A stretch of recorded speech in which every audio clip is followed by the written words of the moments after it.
Hello दोस्तों। Stock market के मंत्रा में आपका स्वागत है। इस चैनल पे जो भी वीडियो बनाए जाते हैं वो सिर्फ एजुकेशनल पर्पस के लिए होते हैं। यहाँ पे कोई भी चार्ज नहीं लिया जाता है। इस चैनल का कोई भी पेड वर्जन नहीं है।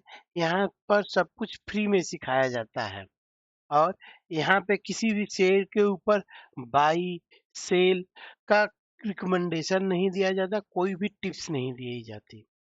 तो आइए आज बात करते हैं एक ऐसे शेयर के बारे में जिसने हाल ही समय में पिछले 2-3 साल में बहुत बड़ी धूम मचा के रखी है।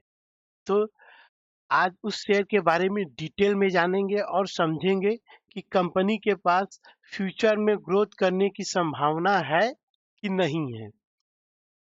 तो कंपनी का नाम है IRFC, Indian railway finance corporation limited.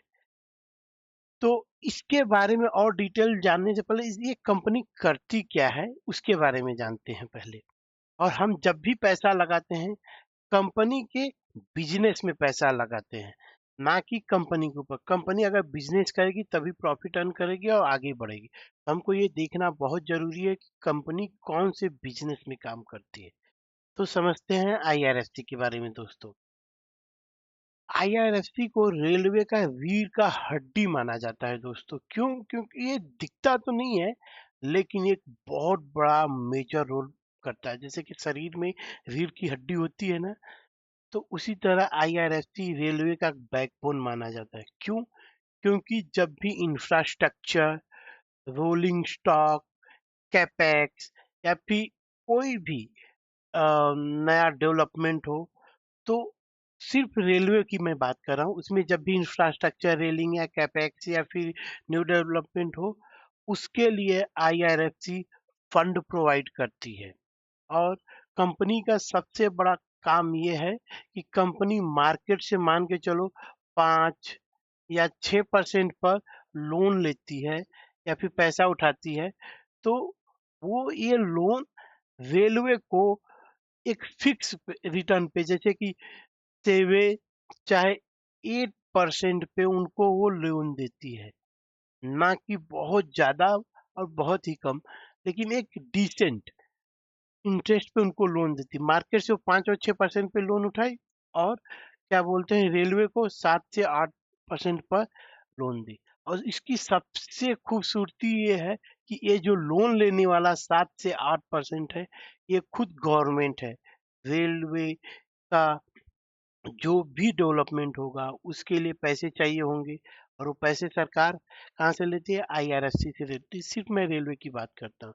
और जब सरकार पैसे लेती है तो सबसे बड़ी गारंटी बन जाती है कि भाई जो पैसा उधार दिया गया उसका रीपेमेंट सरकार की तरफ से सिक्योर हो जाता है। ये 0% रिस्क कंपनी मान सकते हो, इसमें 0% रिस्क रहता है।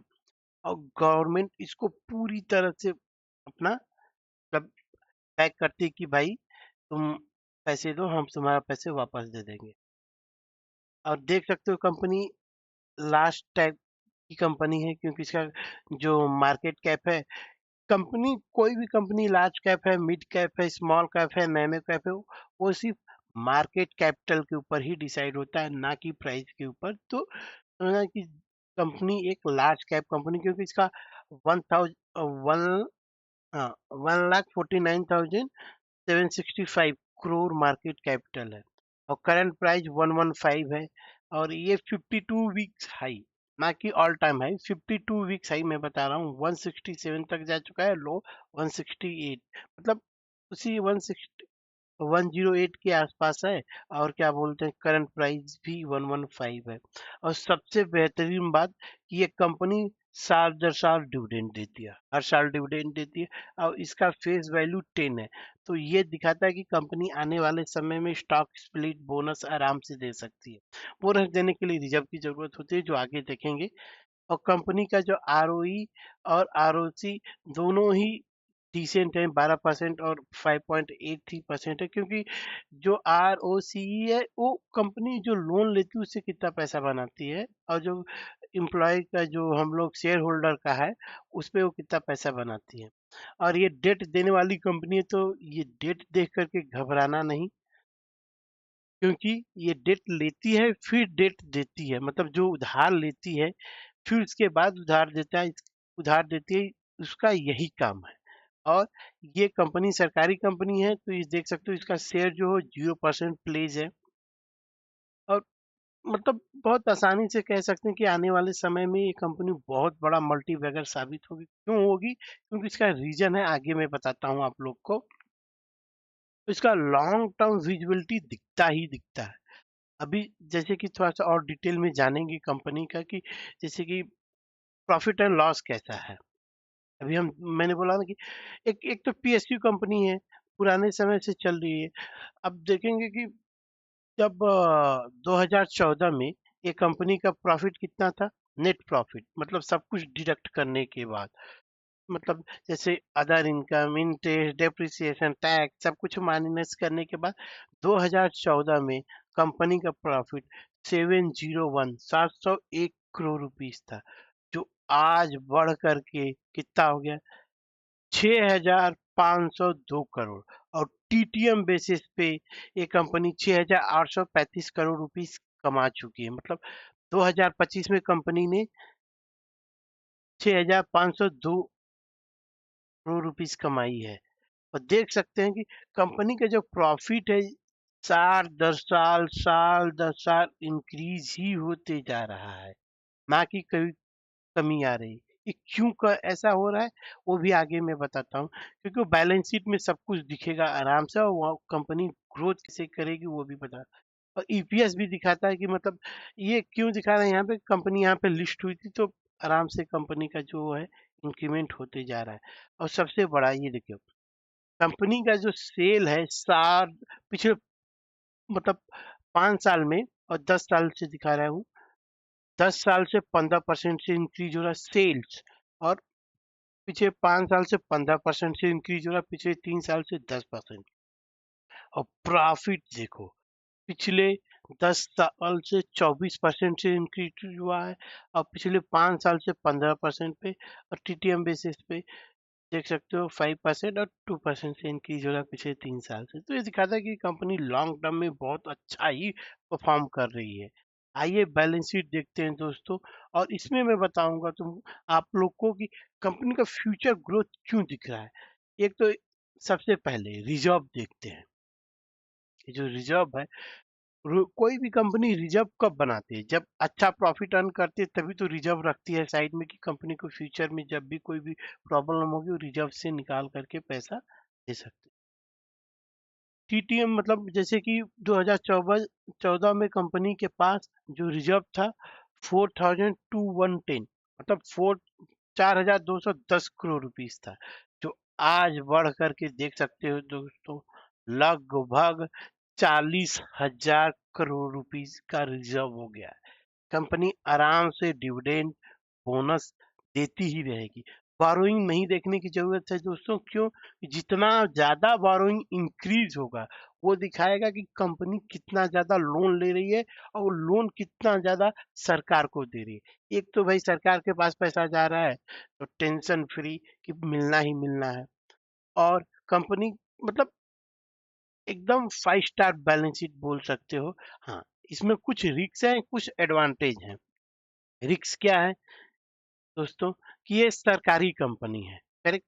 सरकारी कंपनी होने की वजह से क्या होगा कि सरकार चेंज होगी तो थोड़ा बहुत जो ग्रोथ होता है वो धीरे धीरे धीरे धीरे धीरे धीरे ऊपर जाता है। आप सोचोगे कि डायरेक्ट ऐसे चला जाए, नहीं। कंपनी जब भी चलती है तो कुछ ऐसे फिर ऐसे चलती है। तो अगर जो यहाँ पे इन्वेस्ट करता है वो बुल रन का एंजॉय करता है, जो यहाँ पे इन्वेस्ट करता है उसको कुछ दिन तक इंतजार करना पड़ता है, फिर ऊपर जाएगा फिर नीचे आएगा, शेयर तो ऐसे ही चलता है। लेकिन ये बहुत स्लो प्रोसेस रहेगा, सरकारी कंपनी में उतना तेजी से ऊपर नहीं जाएगा, इसमें आपको टाइम देना पड़ेगा। मैं सोचोगे कि 1 साल 2 साल में हो जाए, नहीं। कम से कम 5 साल 10 साल अगर आप टाइम दोगे तो एक कंपनी आपको बेहतरीन पैसा बना के देगी, किसी कोई भी टेंशन नहीं। अच्छा खासा डिविडेंड भी देती साल में 2 बार 3 बार। और स्लोली स्लोली आपका पैसा भी इंक्रीज होगा। टेंशन कोई भी नहीं, एक सरकारी कंपनी होने की वजह से टेंशन कोई नहीं। और इसका फ्यूचर बहुत ब्राइट दिखता है। क्यों फ्यूचर बहुत ब्राइट दिखता है? क्योंकि ये कंपनी क्या करती है, रेलवे को पैसे देती है, ठीक है। अब 60-10 साल सरकार क्या करती है, रेलवे को, इंफ्रास्ट्रक्चर को, और क्या बोलते हैं, और भी मजबूत करते जा रही, कनेक्टिविटी को और भी मजबूत करने जा रही। आने वाले समय में एक कंपनी बहुत बड़ा मल्टीबैगर क्यों साबित होगी? क्योंकि हमारे देश में कैसे कैसे प्रोजेक्ट चले हैं, देखो दोस्तों। बुलेट ट्रेन, अभी तो एक ही बुलेट ट्रेन है, ये फ्यूचर में और भी आ सकती है। वंदे भारत, हर जगह वंदे भारत चल रही है। फॉरेन कॉरिडोर, इसके लिए भी आईआरएफसी लोन प्रोवाइड देती है। और सबसे बड़ा, हर एक शहर का जो स्टेशन है वो रीडेवलप्ड हो रहा है, नया बन रहा है। और इन सबको पैसा प्रोवाइड करने का काम सिर्फ आईआरएफसी करती है। ये दिखाता है कि जैसे कि अभी मैंने बोला ना, बुलेट ट्रेन, और फिर आ गया आपका वंदे भारत ट्रेन, और फॉरेन कॉरिडोर जैसे कि बनता है फॉरेन में, ठीक है, विदेश में जो रेलवे ट्रैक व्रैक बनते हैं उसका भी भारत की तरफ से बनाया जाता है। तो क्या बोलते हैं, ये पैसे प्रोवाइड करती है। और स्टेशन का रीडेवलपमेंट, इससे क्या होगा, ये 4-5, और हर साल देखो, एक बात बता, हर साल जो सरकार है, मतलब गवर्नमेंट है, वो क्या करती है, रेलवे के लिए कैपेक्स अनाउंस करती है कि हम आज इस साल इतना खर्च करेंगे। आने वाले समय में जो गवर्नमेंट है वो 50 लाख करोड़ रुपीस का कैपेक्स प्लान कर रही है, और इसको लोन कौन देगा? आईआरएफसी देगी। वो 50 लाख करोड़ किधर यूज होंगे? बुलेट ट्रेन में यूज होंगे, वंदे भारत में यूज होंगे, स्टेशन का रीडेवलपमेंट हो गया, और फॉरेन कॉरिडोर हो गया। इससे कंपनी की जो ग्रोथ हो मैसिव होने वाली है दोस्तों। और ये आने वाले समय में बहुत बड़ा मल्टी बैगर साबित होगा शेयर, क्योंकि इसका फ्यूचर है ना। आप भारत में देख सकते हो सबसे चीप मोड क्या है ट्रेवल करने का? रेलवे है। अगर एक शहर से दूसरे शहर जाना है तो रेलवे कभी कम नहीं होने वाला है दोस्तों, 7-10 साल बढ़ने ही वाला है। और कहीं कहीं तो जब रेलवे नहीं पहुंचा है, वहां पे भी पहुंच रहा है, पब्लिक जुड़ रही है। तो पटरियां बनाने के लिए ये सबको लोन कौन देगा? जैसे कि बनाता तो आरवीएनएल है, ठीक है, एक अलग रेलवे कंपनी जो कि बनाती है, लेकिन उसको पैसा कौन देता है? आईआरएफसी देती है। और इसके 4-5 पॉइंट जैसे कि bullet train, Vande Bharat, foreign corridor, station redevelopment, इन सबको फ्यूचर में हर सिटी में, जैसे कि अपना हो गया बुलेट ट्रेन। अब मेट्रो रो, देखो एक और पॉइंट मैं भूल गया था दोस्तों, यहाँ पे मेट्रो रेलवे, 5 पॉइंट है इसको फ्यूचर ग्रोथ होने के। मेट्रो रेलवे हर एक सिटी में आ रहा है, पहले दिल्ली में आया, फिर बॉम्बे में आया, फिर अब देखो क्या बोलते हैं हैदराबाद में आ गया, पटना में चल रहा है। हर एक सिटी में मेट्रो रेल बनते ही जा रहा है, और वो बढ़ते जा रहा है। उसको पैसा कौन देगा? आईआरएफसी देता है बनाने के लिए। और फिर स्टेशन का रीडेवलपमेंट, अभी जाके अयोध्या का रेलवे स्टेशन देखो भाई भाई, वो तो कहते हैं कि रेलवे जो स्टेशन है वो एयरपोर्ट को भी फेल कर दे रहा है। पटना का रेलवे स्टेशन जाकर के देखो, धीरे धीरे अच्छा खासा बन रहा है। अपना इलाहाबाद का रेलवे स्टेशन देखो अच्छा खासा बना है। दिल्ली, अपना हैदराबाद सिकंदराबाद का रेलवे स्टेशन आकर के देखो नया रीडेवलपमेंट हो रहा है। उसको पैसे कौन दे रहा है? आईआरएफसी दे रही है। तो फ्यूचर ग्रोथ धीरे धीरे होगा, लेकिन बहुत मस्त हो रहा है दोस्तों। और आइए देखते हैं इसका थोड़ा सा शेयर होल्डिंग पैटर्न। ऐसे जैसे कि मैंने बताया था ना, शेयर होल्डिंग ये इंडियन गवर्नमेंट कंपनी है, तो देख सकते हो प्रेसिडेंट ऑफ इंडिया ने इसको 86% ले करके रखा हुआ। इसको सेबी के आधार पर 75% करना होगा, तो 10% का स्टेक डाइल्यूट होगा। कब होगा ये नहीं पता, लेकिन होगा जरूर। ये देखो यहाँ पे 2025 का मैं बता रहा हूँ, जब से कंपनी मार्केट में लिस्ट हुई तब से 86% ही है। और एफ आई 0.97% है, डी आई 1.48% है, और पब्लिक 11.17% है। सर एक और बात बताऊं क्या? जैसे कि एफ तो नहीं दिखेंगे, डी आई जी देखो, life insurance, H D F C trust company limited, flexi cap fund ने इसमें अपना इन्वेस्टमेंट किया था। एल आई सी 1.10 स्टेक लेकर के बैठी हुई है। और जिसको हम बोलते हैं पीएफडीएफ, सॉरी पीएफडीपी।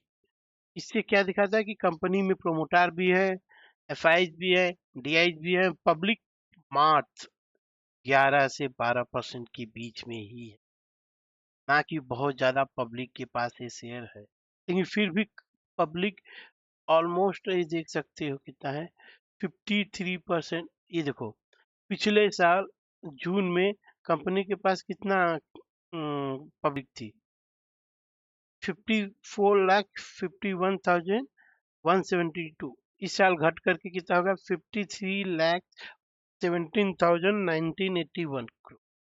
तो ये दिखाता है कि पब्लिक के पास भी ये शेयर उतना नहीं है, लेकिन परसेंटेज में बहुत कम है, ज्यादा नहीं है। दोस्तों ये शेयर बहुत बड़ा मल्टीबैगर बनने वाला है, बस इसमें पेशेंस लगा करके बैठे रहिए। और अगर आपको इंडिया की ग्रोथ स्टोरी पर भरोसा है कि नहीं, इंडिया आगे चल करके बहुत बड़ा चौथे स्थान पे, पांचवें स्थान पे, मतलब चौथे से तीसरे पे पहुंचने वाला है आर्थिक में, मैं बता रहा हूँ। तो इंडिया की अगर ग्रोथ स्टोरी पर भरोसा है तो आने वाले समय में दोस्तों ये शेयर बहुत बड़ा मल्टीबैगर बनेगा, और उसके लिए पेशेंस लगा करके रुकना पड़ेगा दोस्तों। क्योंकि अगर इंडिया बढ़ेगा तो रेलवे सेक्टर बढ़ेगा, रेलवे सेक्टर में नए नए डेवलपमेंट होंगे आने वाले समय में। जैसे कि बुलेट ट्रेन चला, बहुत सारी जगह बुलेट ट्रेन चलेंगे, उसमें भी पैसे लगेंगे। तो जिससे bullet train, metro, foreign corridor और Vande Bharat train, station redevelopment, सब में अपॉर्चुनिटी है इस शेयर को। क्यों? क्योंकि पैसा प्रोवाइड करती है, बैकबोन है भाई, रीढ़ की हड्डी है। और ये शेयर बहुत बड़ा मल्टीबैगर बनेगा अगले 10 साल में।